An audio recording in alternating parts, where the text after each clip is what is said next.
Your perspective on life, children, politics, education, and personal experiences informs and defines your set of views.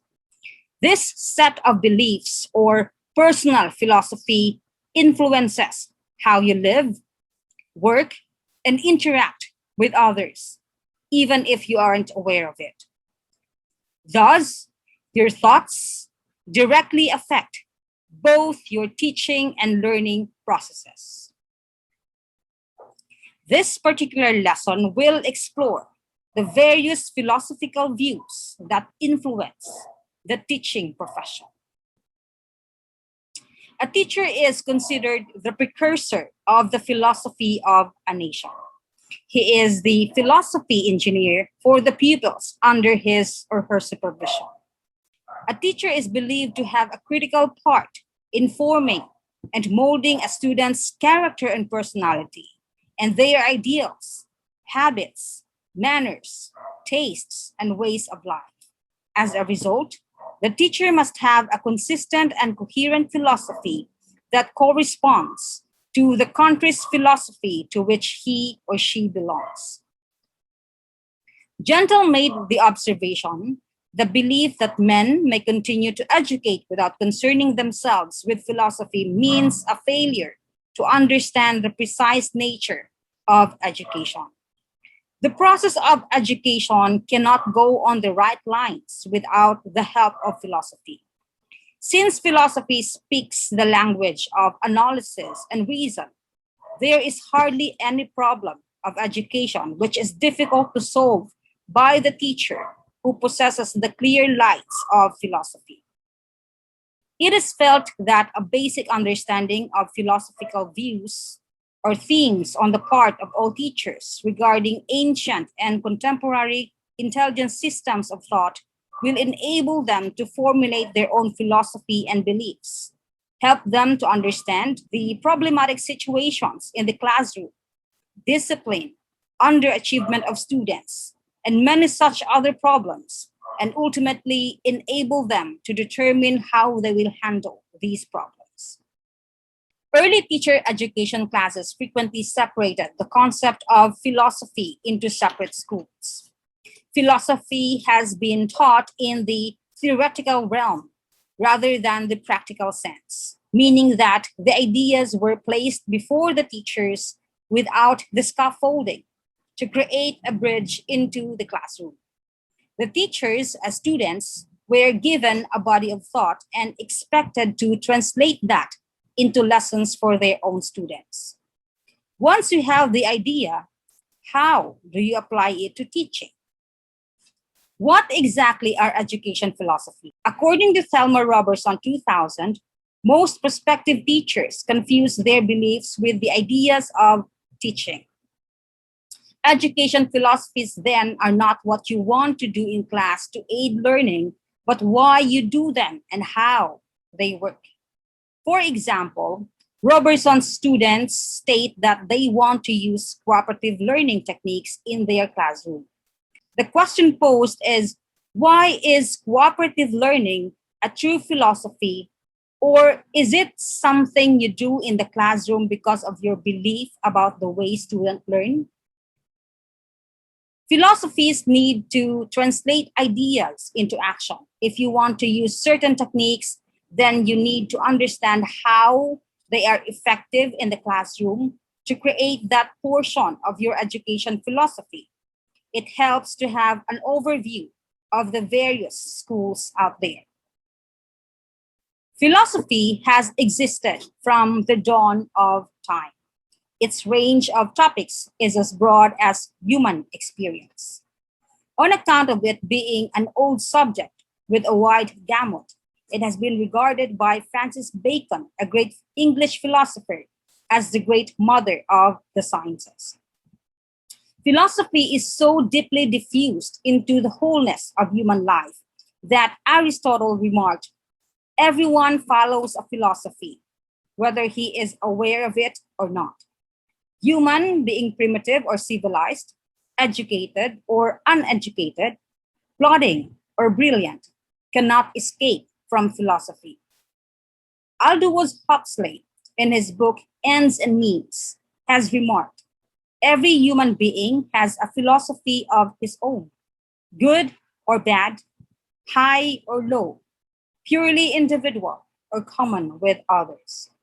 The word philosophy is derived from the two Greek words philo and sophy.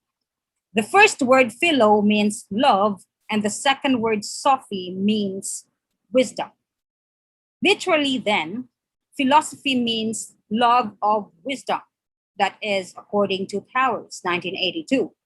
Wisdom is not the same thing as knowledge, for knowledge can be acquired, but wisdom is a realized truth. Philosophy is love for the truth and a life's necessity. Education, in the broadest sense of the term, is life itself. And in a narrow sense, it is the preparation for complete living. The origin of the word education is from the Latin root educare. Educare means to lead out or bring forth. It implies that through organized questions, the knowledge, understanding, and abilities of children have to be brought out. It is not pouring in knowledge, assuming that children are like empty vessels. Gandhi's definition of education in the Harijan issue of 1937 fits into meaning implied here. Education is drawing out of the best in child and man, body, mind, and spirit. The education system at this time gave credence only to the child's intellectual development and equated education to the imparting of knowledge.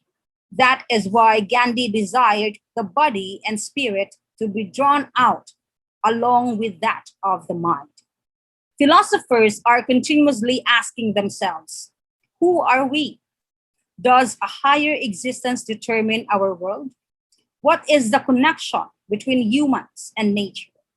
What exactly is the purpose of life? Are our senses trustworthy when it comes to choosing the truth of the universe? What is the best way for us to learn about the world? What is the connection between your mind and your body? They go on to ask the following questions. What exactly is happiness? What exactly is virtue? What is the connection between individual and the group? How can we build a society, an economy that works for everyone? What approaches should we use to distinguish between true and untrue statements? Can we ever hope to discover the truth about our existence? It is essential to understand how philosophy and education are interrelated. To become the most effective teacher you can be, you must understand your own beliefs while at the same time empathizing with others. In this presentation, we will look at the 7 philosophies of education. Then you'll have the opportunity to talk about how different schools of thought might help you define your own educational philosophy. Developing your own educational philosophy is a crucial part of your journey to becoming a teacher. Your educational philosophy is your beliefs about why, what, and how you teach, whom you teach, and about the nature of learning. It is a set of principles that guides professional action through the events and issues teachers face daily. Sources of your educational philosophy are your life experiences, your values, the environment in which you live, and the interactions with others and awareness of philosophical approaches. Now let's deal with the first educational philosophy, which is essentialism. According to the essentialists, teachers teach not to dramatically transform society, but to convey the traditional moral principles and intellectual understanding that pupils need to become model citizens. For the students to become model citizens, essentialism tries to instill in all students the most essential or basic academic knowledge, skills, and character development. They believe that teachers should try to embed traditional moral values and virtues, such as respect for authority, perseverance, fidelity.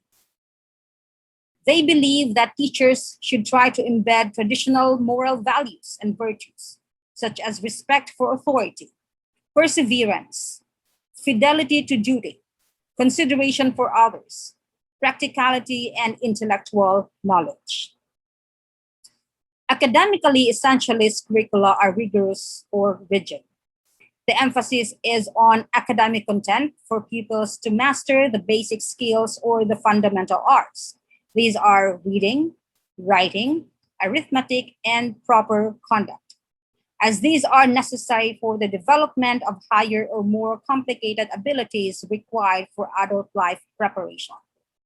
Traditional disciplines such as math, natural science, history, foreign language, and literature are included in the essentialist curriculum.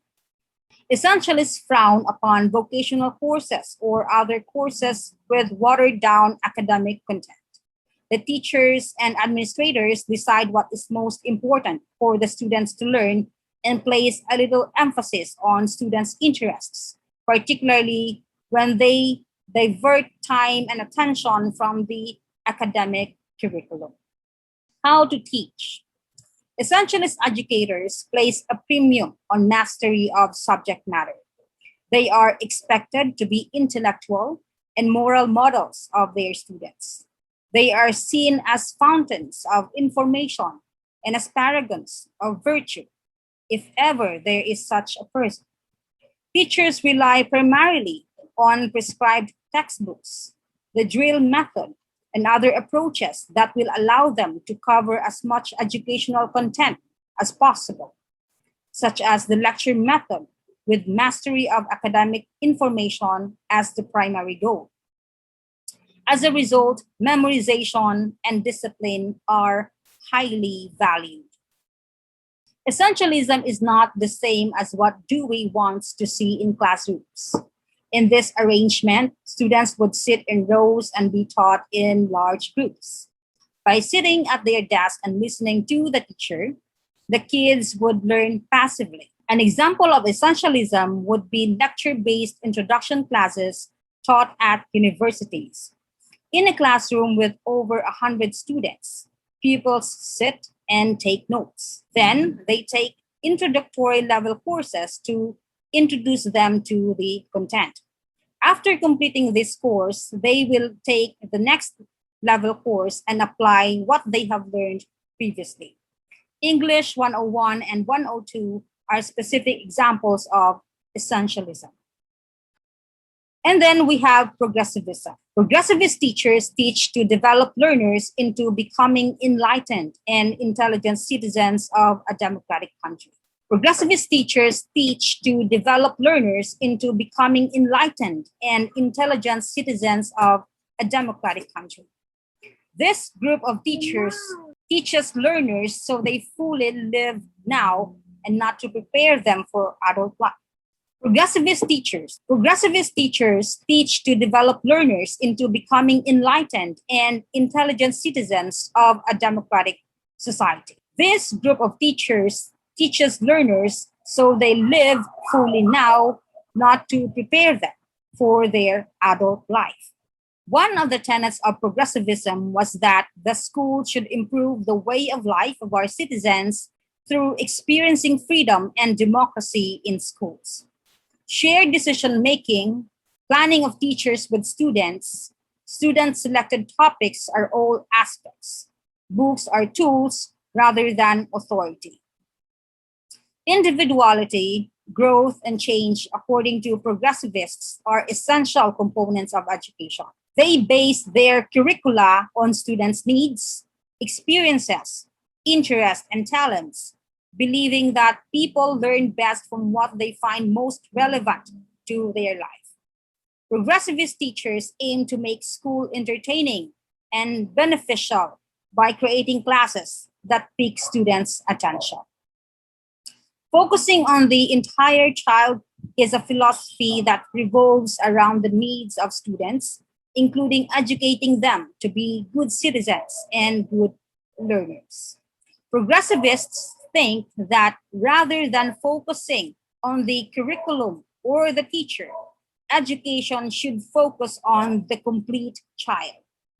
The progressivists are identified with a need based and relevant curriculum. A need based and relevant curriculum is one that responds to the needs of pupils and connects to their real lives and experiences. Progressivists recognize that life is impermanent and that change is unavoidable. Everything else changes for progressivists. Change is the one thing that does not change.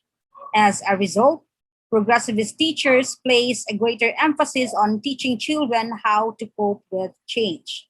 They would focus on teaching skills or procedures for accessing and evaluating information and problem solving rather than teaching facts or bits of factual information relevant now but would be obsolete tomorrow.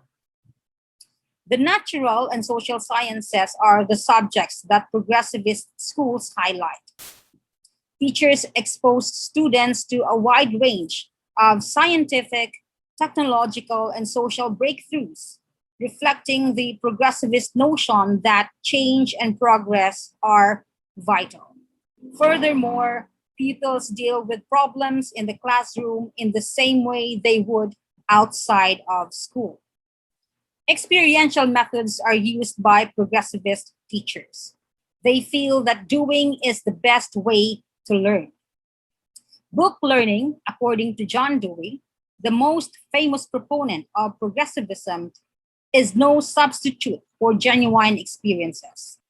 Problem solving strategies using the scientific method are one experiential teaching approaches that progressivist teachers mainly rely on. Other hands on, minds on, hearts on teaching methodology that progressivist teachers use are field trips, where students interact with nature or society. Teachers also stimulate students through thought provoking games and puzzles. Third, we have perennialism. We're all rational creatures. As a result, schools should help pupils develop their reasoning and moral abilities. According to Aristotle, if students' reasoning skills are neglected, they will be unable to use their higher faculties to control their passions and appetites. The goal of perennialism in education is to increase intellectual power, assimilate universal and consistent truths, and ensure that pupils have a knowledge of Western civilization's major concepts. This ideology is the most conservative, conventional, and adaptable. Perennialism cultivates the logical mind by encouraging students to think critically and deliberately. The purpose of a perennialist education is to teach students how to think critically and to reason. A perennialist classroom aspires to be a well organized and disciplined setting that fosters a lifelong pursuit for truth in pupils. Perennialists believe that education should be defined by a concerted effort to make these ideas available to students and to guide them in their thought processes toward an understanding and appreciation of great works of literature written by the history's greatest thinkers that transcend time and never become obsolete. Perennialist education is universal, based on the belief that all humans share the same essential nature. It places a strong emphasis on the humanities and general education. Vocational and technical education receive less attention. Philosopher Mortimer Adler claims that the great books of ancient and medieval, as well as modern times, are a repository of knowledge and wisdom, a tradition of culture which must initiate each generation. What the perennialist teachers teach are lifted from the great books. Perennialism is a teacher centered philosophy in which the teacher is less concerned with student interest and more concerned with transferring knowledge from older generations to younger generations. The teacher will focus on the importance of reading and will often use the underlying reading lessons to make a moral point. In addition, teachers use history, religion, literature, and the laws of science to reinforce universal ideas that have the potential to solve any problem in any era. Moreover, the teachers do not allow the interests or experiences of the pupils to influence what they teach significantly. Instead, they use whatever inventive approaches and tried and true procedures they believe are most effective in disciplining the students' minds. For example, to build an understanding of history's most timeless themes, students participated in Socratic dialogues or mutual inquiry sessions. Fourth, we have existentialism. The main concern of existentialists is to help students understand and appreciate themselves as unique individuals who accept complete responsibility for their thoughts, feelings, and actions. Since existence precedes essence, the existentialist teacher is to assist pupils in defining their essence by exposing them to numerous life routes and providing an environment in which they can freely pick their preferred path. Because sensation and reason are intertwined in decision making, existentialist teachers advocate for the education of the whole person, not just for the mind. Existentialism is concerned principally with liberal education, freeing man from his isolation and anonymity, freeing his mind from the confusions, preventing him from seeing his situations and powers. Students in an existentialist curriculum have a wide range of possibilities from which to choose. Students have a lot of freedom when it comes to choosing their subjects. The humanities, on the other hand, are given a lot of attention, present students with simulated experiences that will aid in the development of their own creativity and self expression. Instead of stressing historical events, existentialists, for example, concentrate on the acts of historical individuals, each of whom can serve as a model for the student's own behavior. Furthermore, vocational education is seen as a way of teaching pupils about themselves and their ability to earn a living. Existentialism, rather than replicating and mimicking existing patterns, emphasizes individual invention and imagination in art education. The methods of existentialism are centered on the individual. Learning is done at one's own pace and under one's own direction. It includes a lot of one on one time with the teacher who speaks frankly and honestly with each student. In addition, teachers use a value clarification technique to assist pupils in understanding themselves and their place in society. Teachers that employ this method remain non judgmental and avoid imposing their values on their students because values are personal. Fifth, we have behaviorism. Behaviorist schools are concerned with the modification and shaping of a student's behavior by providing for a favorable environment since they believe they are a product of the environment. Therefore, they are after students who exhibit desirable behavior in society. The purpose of behavioristic teaching methods is to influence a subject's observable behavior by manipulating the subject's surroundings, whether it's a person or an animal.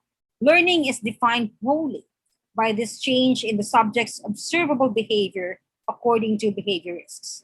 In the learning process, the subject's role is to be acted upon by the environment. The subject makes associations between stimuli and modifies behavior depending on the relationships. Hence, the teacher's job is to control the environment in order to induce desirable behavioral changes. Behaviorist teachers train pupils to respond to various stimuli in the environment because behaviorists view humans and other creatures as complicated combinations of matter that function exclusively in reaction to internally or externally created physical stimuli. Because behaviorists focus on people, behaviorist teachers should set up their classrooms in such a way that pupils can respond to stimuli.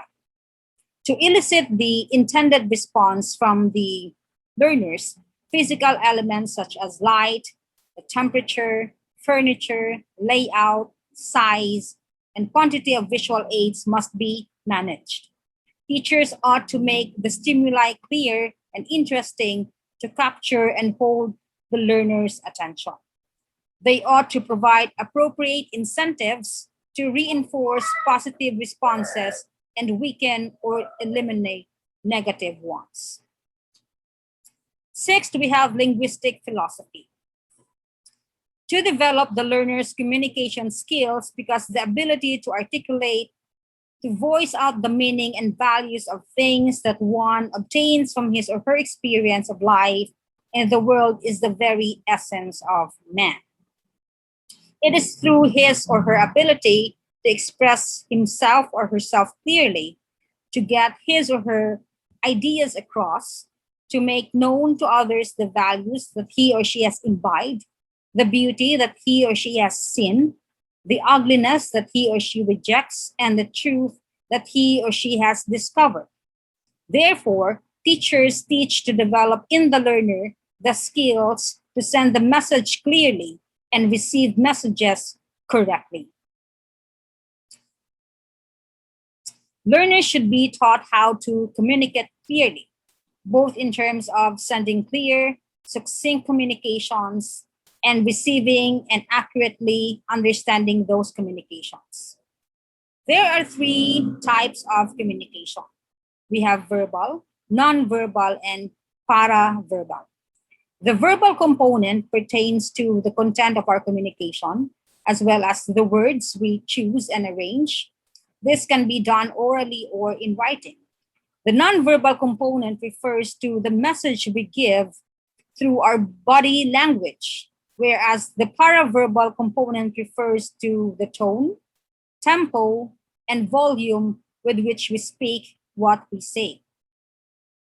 Learners must be taught to utilize right, exact, grammatical, cohesive, and accurate language in order to communicate their thoughts and feelings clearly and exactly. It is necessary to assist kids in expanding their vocabularies in order to improve their communication skills. Finally, students must be taught how to communicate clearly by nonverbal means and consistently through paraverbal ways. Now, there is a need to warn students about the verbal and nonverbal communication obstacles. Teach children to converse in variety of languages. The more languages one speaks, the better he or she can communicate with the world. A multilingual has an edge over the monolingual or bilingual. Experiential learning is the most effective technique to teach language and communication. Allow them to send and receive messages in a variety of ways, including verbal, nonverbal, and paraverbal. Teachers should make the classroom a place where minds and hearts can interact because there is an exchange of ideas in the exchange of words. The teacher fosters discussion among students as well as between himself and his students. Lastly, we have constructivism. Constructivism aims to create intrinsically motivated and self-directed learners who are well equipped with learning skills to construct information and make sense of it. The teacher's responsibility in constructivist classrooms is to establish a collaborative environment in which students are actively participating in their own learning. Teachers are more facilitators than instructors when it comes to learning. Teachers must endeavor to comprehend people's preconceived notions and understanding before attempting to add knowledge into those areas. Teachers will also need to alter their instruction to match the level of understanding of the students. The learners are taught how to learn. They are taught learning processes and skills such as searching, critiquing, and evaluating information, relating information, reflecting on it, making sense of them, drawing conclusions, posing questions, and researching and constructing new knowledge from the bits of information learned. The core of this type of learning environment is the student's individual knowledge basis. The teacher takes a back seat and lets the learner decide what material is important to him. The teacher in a constructivist classroom gives data or experiences that allow students to hypothesize, predict, manipulate things, submit questions, explore, investigate, envision, and invent. The constructivism classroom is a collaborative environment. It encourages learners and teachers to engage in a dialogical exchange of ideas. The function of the teacher is to assist in this process. Knowledge is not something that can be easily put into the minds of the students by the teacher. Instead, learners construct knowledge through an active mental development process. They are the builders and makers of meaning and knowledge. Their heads aren't blank. Instead, their minds are brimming with ideas, ready to be midwifed by the teacher's deft facilitation skills. Those are the 7 philosophies of education. With which do you identify yourself? These philosophical fields have expanded and developed from the 4 classical philosophical ideas to shape the many teaching techniques in today's schools. Idealism, realism, pragmatism, and existentialism were among the traditional viewpoints. The changing landscapes of education influenced the evolution of these classical philosophies. They had evolved into the 7 distinct zones that we now recognized. As highlighted by the theories presented, since schools play a critical role in a child's life, whichever teaching approach teachers use, the methods, techniques, and resources should include authentic context. Classroom teaching and learning should include elements of real-world instruction and a connection to students' current and future lives. Knowing which concepts are significant, why concepts should be taught, and how to effectively teach concepts can help educators become better teachers as they are given the power to impart the knowledge. Students must understand why they are learning specific concepts and why teachers require that they know them.